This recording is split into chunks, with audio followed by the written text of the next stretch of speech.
Facebook आपकी mobile की other activity store करता है। जो जो ऐप आप यूज करते हैं उसके ऊपर जो जो एक्टिविटी करते हैं मैं आपको बताता हूं। आप इसका डेमो देखिए कि आप ये क्लिक करेंगे अपनी इसकी फेसबुक की सेटिंग्स एंड प्राइवेसी पे।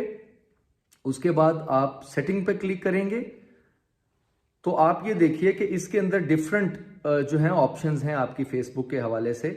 इसमें आप योर फेसबुक इंफॉर्मेशन में ऑफ फेसबुक एक्टिविटी इस पे क्लिक कीजिए। आप ये देखें कि जितनी भी एप्स आपने यूज की होंगी अपने मोबाइल पे, इवन आपके बैंक अकाउंट की इंफॉर्मेशन, अगर आपने ऑनलाइन कोई अकाउंट यूज किया है उसकी भी इंफॉर्मेशन फेसबुक अपने पास स्टोर रखता है। और ये इंफॉर्मेशन फेसबुक इसलिए स्टोर रखता है कि वो आपके पास जो पॉपअप्स आते हैं, जो एडवर्टीजमेंट आती है, वो इसकी वजह से आती है। यानी सिर्फ फेसबुक की वजह से नहीं, टोटल मोबाइल के यूजर की हिस्ट्री वो अपने पास सेव रखते हैं और ये आपकी इजाजत से होती है। आप इसमें क्लियर हिस्ट्री कर दें तो ये हिस्ट्री क्लियर हो जाएगी। उसके बाद आप मोर ऑप्शन पे क्लिक करें, मैनेज फ्यूचर एक्टिविटी, और उसके बाद मैनेज फ्यूचर एक्टिविटी इसको आप ऑफ कर दें अपने मोबाइल पे जाके, तो दोबारा से आपकी ये एक्टिविटी फेसबुक के पास स्टोर नहीं होगी। ये इतना बड़ा लीक है आपकी पर्सनल इंफॉर्मेशन का कि आप अपने मोबाइल पे जो जो ऐप यूज करते हैं और उसके ऊपर जो जो एक्टिविटी आप करते हैं मोबाइल के ऊपर, वो सारी फेसबुक के पास जाके स्टोर होती है। तो इसको ऑफ करने के बाद वो चीज आपके मोबाइल में